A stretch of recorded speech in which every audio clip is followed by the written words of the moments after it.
मेरे जो मम्मी, ये 96 में जब मैं 12 साल की थी मेरे अब्बा का इंतकाल हो गया था, मुझे पता भी नहीं था। 2 साल के बाद शादी के टाइम जब फोर्स किया गया तब पता चला कि अब्बा का इंतकाल हो गया, तभी मैं भाग गई थी। हुआ था कि मेरे मामा का जो लड़का है जो 4 टाइम मैरिड एंड डिवोर्स था, 4 टाइम्स। मेरी भाभियाँ थी। ओके। मैं तो बहन थी, राखी बांधती थी उससे। 24 ईयर्स का मेरे बंगले पे ही सब खानदान रहता था, सब चले गए, शादी हो गई, कोई अलग हो गया। ये आदमी ने नज़र रखी मेरे तो, मेरी आंटी जो मेरी गार्डियन बन के हॉस्टल में आती थी, और ये आदमी, इन दोनों ने, इसने मुझे रेप का अटैम्प्ट किया। तो मेरे जो मामा अभी ज़िंदा हैं, उसकी भाई ने, बेटे ने मुझे बचाया, जो मेरे 1 साल छोटा है मुझसे। जब मम्मी आई तो हमने मम्मी को बताया कि रॉन्ग टच, बैड टच, इसने कपड़े खींचे, ऑल दिस थिंग।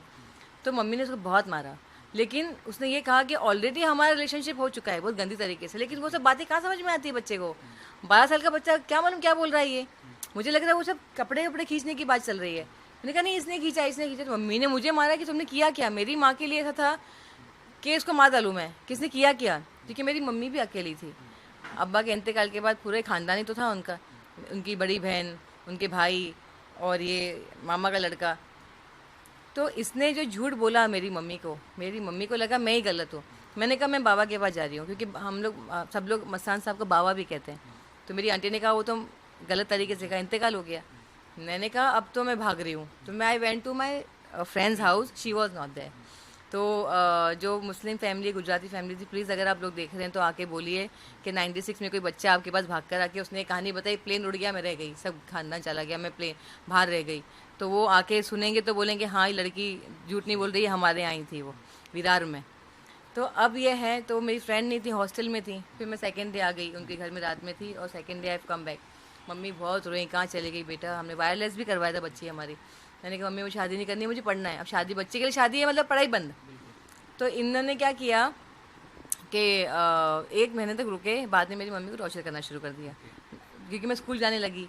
तो कहने लगा ये सोना मत भेज, ऐसा हो जाएगा, वैसे हो जाएगा, इतना। अब ये सब बातें चल रही है, मैं देख रही हूँ। अब तो ये ऑप्शन ही नहीं है ना। मम्मी तो अपने रूम में बंद हो गई थी, शादी के टाइम पे थी नहीं वो, अपने रूम में थी वो। काजी ने मुझे कहा क्या उम्र है आपकी। मैंने कहा 12 साल। बुलाए 12 साल की बच्ची, तो उन्होंने बोली 19 साल की है। बोले मैं खुद देख रहा हूँ 22 साल की लगती है, आप बोल रहे हो 19 साल की है। अब होता क्या है कि अब काजी को उन्होंने ये बोला कि ऑलरेडी सब कुछ हो चुका है हॉस्टल में, तो हम क्या करें। अभी समझ में कहाँ था बच्चे का, समझाएगा क्या बोल रहे हैं। अब मेरे दिमाग में यही, नहीं नहीं अंकल इसने हाथ लगाया, इसने कपड़े खींचे। उनको तो ये लगेगा ना कि क्या हो रहा है ये, शादी हो गई, शादी का कोई फ़ोटो नहीं है। सबसे पहले क्या होता है, बाराती होते हैं। अगर आपकी जेन्युइन शादी है तो बाराती कहाँ है, लोग कहाँ है एविडेंस कि हमारे सामने शादी हुई है। और आपने 19 साल क्यों लिखा। टॉर्चर, पहले तो रेप नाम किया। बताइए बेटे। नासिर हुसैन नाम है उसका, हैदराबाद में अभी। उसने मुझे टॉर्चर, पहले तो मुझे रेप किया, फिर मुझे इतना मारा, मेरा बच्चा मर गया 13 साल की उम्र में। इतना टॉर्चर, एक 12 साल के बच्चे को आप इतना मारते हो कि बच्चा ही मर जाए। एविडेंस है ना, ऐसा तो नहीं है। ये पूरी फाइल, लोग मुझे बोलते हैं इतने साल तक आप क्या कर रहे हैं, ये देखिए केस फाइल है। लेकिन क्या करूं, पैसे ही नहीं है, कौन लड़ेगा। और 2013 का केस है, देखिए आप, 2013 का केस है। दो, मम्मी जिंदा थी मेरी, मेरी माँ को गायब कर दिया। नासिर पठान जी जो हैं सीनियर ऑफिसर ओशीवारा के, उनके पास मैंने कंप्लेन किया, सर मेरी माँ गायब हो गई है। दूरदर्शन में, वो तो आप एविडेंस निकालेंगे तो मिल जाएगा। मेरी माँ के फ़ोटो दिखाए गए कि उन्होंने कहा फ़ोटो लेकर आई, हम बताएंगे। तो बड़े बड़े फ़ोटो में लेके गई, वहाँ पे बताया कि सुना जी शहनशाह बेगम जो हैं वो, उनकी बेटी उनको ढूंढ रही है, जहाँ भी आ जाए। 1-2 महीने के बाद वो आए, मुझे मिलने नहीं दे रही पुलिस को। मैंने बोला सर मुझे ऊपर जाना है, मेरी माँ आ गई है, आप मुझे बता भी नहीं रहे हो, मुझे बोला भी नहीं आए। मुझे किसी ने फ़ोन करके बोला तुम्हारी माँ आई हुई है। जस्ट इमेजिन, मैं झगड़ा करके ऊपर गई हूँ, और जब मेरी माँ को देखा, she was completely blind, bad dress. मैंने बोला हसीन आई है, वो चीख चीख के रोई औरत वो, पता नहीं क्या कर दिया उसके साथ। मैंने कहा क्या किया इनके साथ। अब मैंने 3-4 दिन, 2 दिन के बाद मम्मी को ये बात बताई कि मम्मी मुझे डीएनए चाहिए, ऐसा ऐसा हुआ मेरे साथ। मम्मी ने कहा डीएनए क्यों चाहिए। मैंने कहा ये बोल रहे हैं कि आप मेरे माँ नहीं हैं। किसने बोला। तो मैंने कहा ये लोग, बुलाए इनको, इधर आओ इधर आओ। मैंने कहा इधर ही खड़े हैं, ये छोड़ेंगे क्या मुझे अकेला मम्मी के साथ। बोले क्या बोल रहे हो। तो कहते हैं कि इन्होंने अपनी स्टोरी बताई। मम्मी तो रोने लग गई, तो बोलने लगी कि करा लो डीएनए लाओ। तो मैंने बोला कि पुलिस आती ही नहीं है।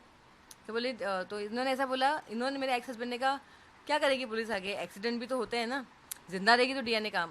तो मेरी माँ के दिमाग में डाल दिया मार डालेंगे बच्ची को, ओके। तो एक माँ क्या करेगी। 2-3 महीना मैं हार्डली अपनी माँ से मिली, उसके बाद मुझे मिलना बंद करा दिया। पुलिस ने तो कभी मेरा साथ दिया नहीं, मैं झूठ तो नहीं बोल सकती हूँ, पुलिस ने मेरी कभी मदद नहीं की। अगर पुलिस मेरा साथ देती तो आज मेरी माँ से मेरा डीएनए भी हो जाता और मैं ये केस 2013 में जीत जाती। मुझे पता नहीं पुलिस ने क्यों मदद नहीं की। आज एक इंसान को कुछ होता है तो कहाँ जाएगा सबसे पहले? पुलिस स्टेशन में। आज भी पुलिस स्टेशन जाती हूँ छोटे छोटे बात के लिए भी, किसी ने बदतमीजी की, किसी ने गलत कॉल किया, क्योंकि स्कैम हुआ कपड़ों का, आई गो टू पुलिस, क्योंकि being a citizen of this country हम लॉ हाथ में लेते नहीं, पुलिस स्टेशन जाती हूँ। मैम देखिए, सर देखिए, आज भी इतना होने के बाद भी तो मेरे दिल में कहीं ना कहीं डर, जैसा आपने कहा क्या कहना चाहती है नरेंद्र जी को, मोदी जी को, हमारे प्रधानमंत्री को मैं ये कहना चाहती हूँ, सर मेरे दिल में जो फोबिया बैठ गया है ना, ये कानून बिकता है, आप रहेंगे तो किसी की हिम्मत नहीं होगी कि ये नरेंद्र मोदी जी के यहाँ से आए हैं, उनके यहाँ से उन्होंने लॉयर प्रोवाइड किया है, तो किसी की हिम्मत नहीं है कि आप देश चला रहे हैं, हमारा पीएम है।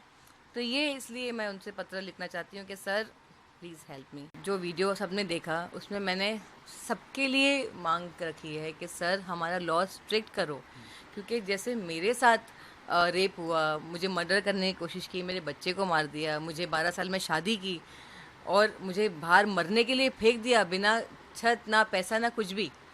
तो मैंने कहा कि आए दिन अभी तो खुलेआम हो रहा है, बच्चे किडनैप हो रहे हैं, रेप हो रही है, मर्डर हो रहा है, प्रॉपर्टी जब्त की करी जा रही है, ये उसका बच्चा नहीं है, उसकी माँ नहीं, ये हर दिन। मैंने कहा मुझे लगा मैं ही विक्टिम हूँ और भी लोग हैं।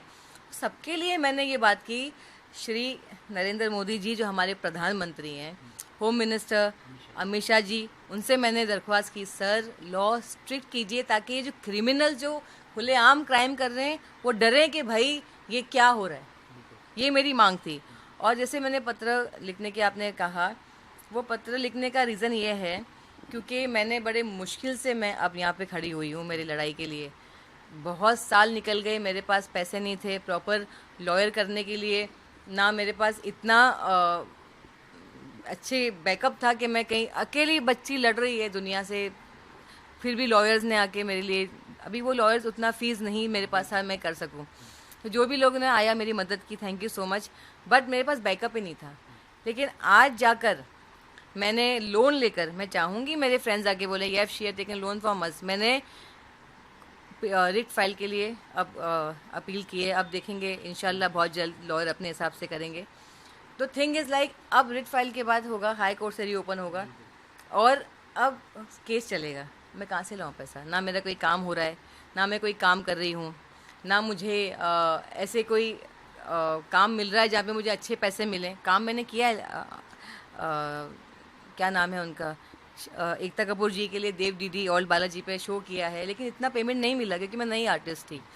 फिर मैंने पलाश मुशल का एक शो किया है, वैसे मैंने सुखविंदर जी के साथ गाना किया, मैंने पृथ्वी जी के साथ, काफ़ी एक्टरों के साथ। अभी मैंने रिसेंटली एक गाना रिलीज़ होगा जो मैंने यूके के साथ है, उनका प्रोडक्शन हाउस है सूफ़ी रिकॉर्ड्स, तो उसमें जो सिंगर हैं म्यूज़िक डायरेक्टर हैं जान निसार जी जो कश्मीर से हैं, और रानी हज़ारिका जो सिंगर हैं, तो वो मैंने शूट किया है।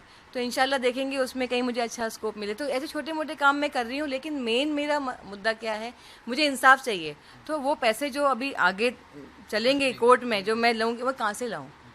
तो मैं ये लेटर लिखना चाहती हूँ हमारे देश के प्रधानमंत्री को, होम मिनिस्टर को, लॉ मिनिस्टर को कि सर मुझे आप लोगों की मदद चाहिए, मुझे गवर्नमेंट से लॉयर प्रोवाइड कीजिए ताकि मैं अब मुझे नहीं हारना है और वो क्रिमिनल को सज़ा मिले। नहीं, ऐसा नहीं है। वैसे तो नरेंद्र मोदी जी ने, हमारे प्रधानमंत्री जी ने भी बहुत अच्छा काम किया है, लेकिन योगी जी का काम मैंने कहा ना बहुत पसंद है, मुझे अच्छा लगता है। मुझे वो डैशिंग मतलब फैसला, वैसी सीएम चाहिए आपको हर हाँ, तो ये होगा नहीं ना फिर हर राज्य में इसी प्रकार। ऑफ कोर्स खुला कर रहे हैं, चुपके तो नहीं कर रहे हैं ना, और सामने बता रहे हैं इसने ये किया, बोलो क्या किस तेरी तुम्हारी बेटी के साथ हुआ है कि अब मैं किसी की बेटी हूँ, मेरे साथ हुआ है, मैं अगर रोती सर देखिए क्या हुआ मेरे साथ, तो फैसला कब से हो जाता। चलो खैर अभी तो नहीं है हमारे यहाँ वो, काश होता। दुख है आपको? दुख है कि मुझे तो इंसाफ चाहिए, मेरी तरह कितनी औरतें हैं उनको इंसाफ चाहिए। तो ऑफ कोर्स मैंने क्या कहा, मस्तान साहब की बात अलग थी, अगर मेरे पापा भी होते और मैं कोई किसी और की बेटी होती और मैं जाती कि मेरा रेप हुआ, आपको क्या था, मेरे पापा छोड़ देते? ज़िंदगी पर याद रखता रेप का मतलब क्या होता है, मौत के लिए भीख मांगता, मुझे मौत चाहिए, इसलिए वो दी हाजी मस्तान मिल जाती। तो मेरे पापा को आई लव हिम, मैं पापा से पहले आई लव हिम, क्योंकि मैं तो पैदा होते मुझे बताया गया मेरे पापा, मेरे डैडी भी बताया गया कि मेरे पापा है वो बहुत सारे पेपर सब निकलेंगे, इसलिए योगी आदित्यनाथ जी।